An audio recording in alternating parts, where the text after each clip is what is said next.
Hello and welcome to today's session. Today we continue to discuss Longinus on the Sublime, and we take a look at this essay in particular by Scott James, which looks at Longinus as the first romantic critic.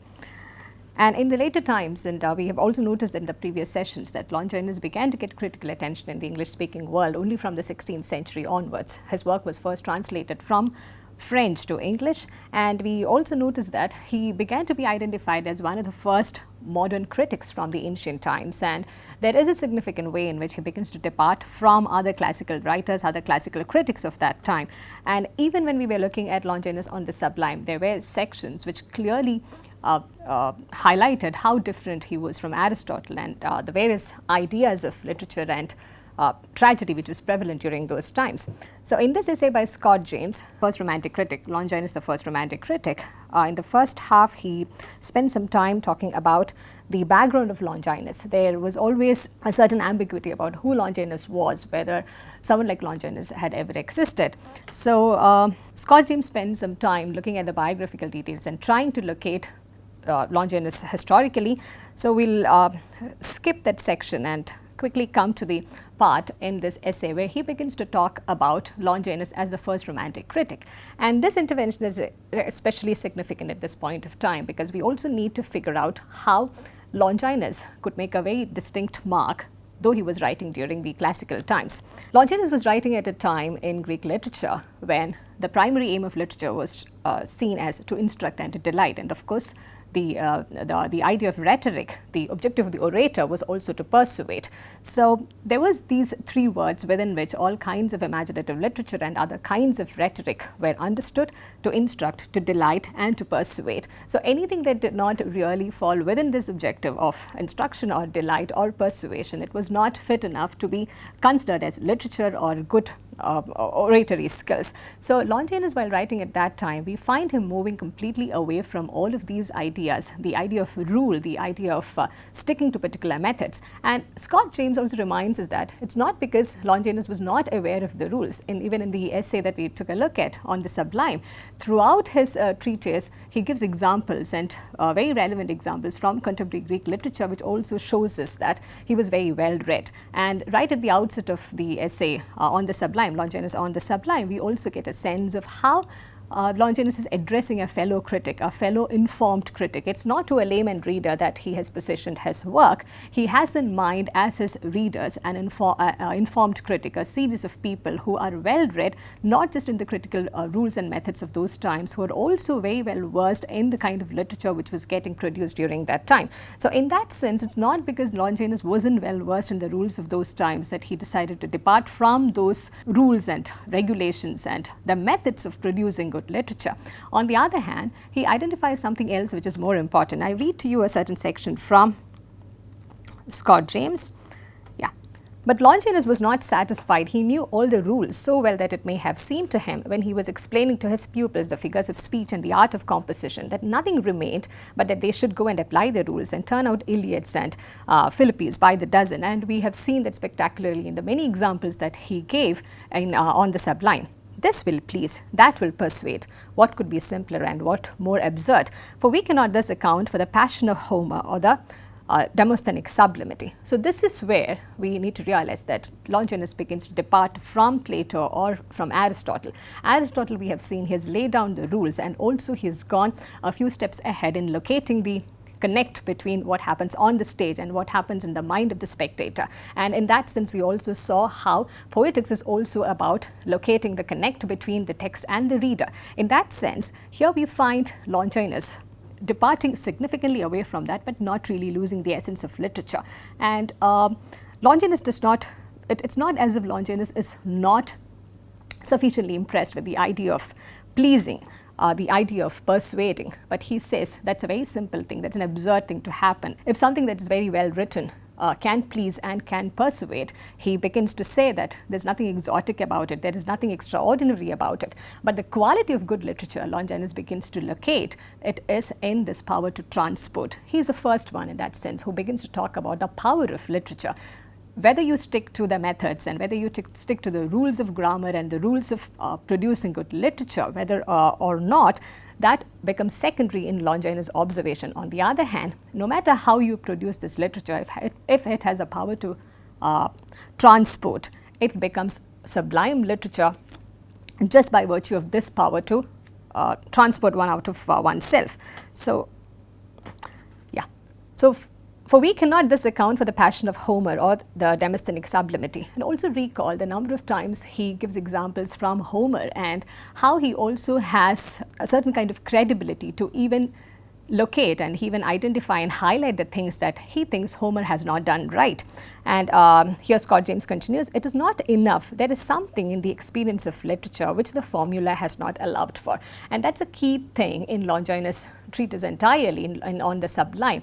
He is not sticking to the formula, and he is one of the first classic critics who has also identified that the formula will not work all the time. There is a sense of universality, there is a sense of humanistic notion that we find even in Longinus, but he's also willing to make certain allowances for that by stating that these formulas, these methods may not work all the time and may not produce the desired effect all the time. So for him, the true test of literature in looking at how the reader gets transported out of himself or herself. Accordingly, he does not spend much time trying to probe the source of this power, because that is not important in the writings of Longinus. For him, the very fact that the reader gets transported out of himself or herself, that should be the true test of literature.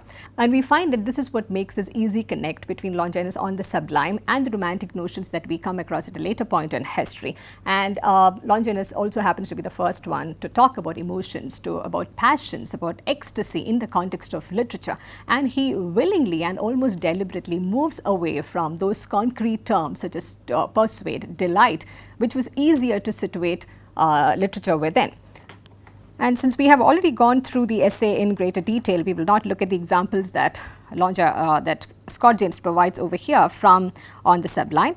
There's a way in which Scott James is able to identify the prominent connects between Longinus on the sublime and the notions that the romantic critics began to talk about at a later point. So here he draws our attention to this excerpt from on the sublime. The function of the first is to teach, the function of the second is to move. So these are some of the words that Longinus used quite lavishly throughout his treatise, rather than sticking to, as we mentioned, the concrete terms such as to delight or to persuade.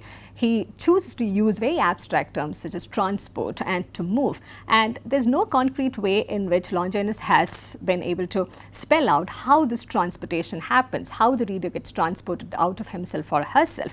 So he is in fact focusing on the essence of literature, not on the methods, not on the various ways in which good literature can be produced, but on the effect, on the essence that it ultimately has. And as here very effectively Scott James also sums up, the sublime effect of literature for Longinus is attained not by argument, and this was also a very significant thing during the Greek times when Longinus was writing, argument, persuasion, that was seen as the great mark of fine mind. Not by argument, not by revelation or illumination. So there are no spiritual, divine invocations that Longinus has in his work. Its appeal is not through the reason, and again another significant departure from what the classic masters believed in, that it should be rational, it should be based on reason. And it's a very bold move that Longinus makes by moving away from the power of reason, from the power of the divine, and also from the power of rhetoric. And he continues, its appeal is not through the reason, but what we should call imagination. And though Longinus on the sublime does not use the term imagination, we find that the entire text is about imagination. It is about the quality of getting transported out of oneself is something which is aided by the power of imagination. Only within the framework of romantic criticism we begin to see this term getting used so significantly. But now looking back at Longinus' work, we see that that's a word, imagination is a word which will perfectly fit in well with all kinds of claims and arguments that Longinus is making. Though there is no Greek word in his Greek which will bear this translation. Yeah. Its effect upon the mind is immediate, like a flash of lightning upon the eye. So this abstraction, the quality of Longinus' writings and his methods is that he gives a certain sense of power and clarity to something which could be otherwise seen as very abstract and almost trivial during the Greek times. And Scott James also spends some time trying to validate the position of Longinus as a rhetorician. And this is also very, very important because during the Greek times when Longinus was writing, rhetoric also held a very significant, powerful stature in terms of the location within the intellectual sphere. So, by saying that Longinus was a very good rhetorician, he is also validating the claims that Longinus made when it came to literature. And as we have already noted in Longinus' work, he is always very bold to point out the faults that even great masters like Homer had made. He does not think that a great writer can always produce great literature. Those were some of the things that the Greek masters did not, the Greek critics did not really talk about. But Longinus, on the other hand, he makes a bold move by stating that even a great writer like Homer, he is capable of making faults. Scott James also notes over here, hastens to add that he is not in the least pleased with such blunders. So, though Longinus is looking at literature from a purely emotional point of view, and he is looking at the essence of literature and the idea of transport. There are a lot of emotional and passionate things that he talks about in his work, and at the same time there is a way in which he shows no patience with the blunders that Homer makes or the less sublime works that he produced during his advanced years. And in between this essay, there's a way in which Scott James also tries to compare Longinus with the later Romantic critics, and those are some of the sections that we can come back to at a later point when we look at Romantic criticism. To sum up, we come to the final part of Scott James' essay. If I read out this excerpt for you. For him, classicism was touched with romance but not darkened. His romanticism was sane and bright by dint of contact with the classic order. Mysticism was arriving to obscure the ways of life and literature. But mysticism, as he translated, was a lamp which could be kept trim and bright in the temple of Athene.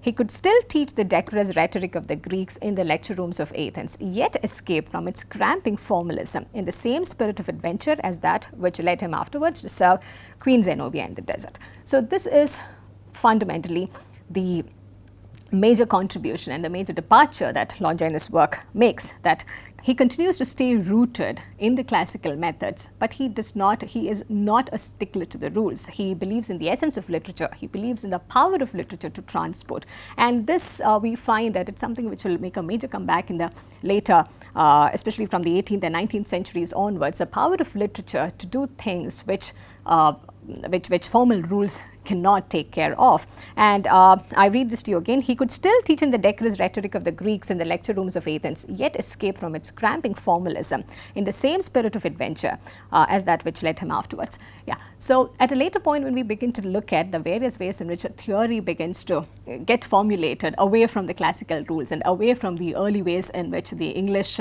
critics also try to put down rules, we find that there's a way in which we can always go back to the Greek times and see that in various ways the Greek criticism, the Greek philosophy, it did offer a foundation to most of Western critical thought. And here we find that while we are looking at, especially when we attempt a comparison between Aristotle and Longinus, we find that the Greek philosophy, it was very rich and very intense in such a way that there was enough room for these sort of differentiations to be articulated. And we find that though Aristotle had come up with very strong with a set of strong rules which almost dictated how literature should be like, and of course he also spoke about the emotional part of it where he was talking about catharsis, we find someone equally potent and someone equally powerful talking about the mere power of literature, the mere power of the word to transport the reader out of oneself,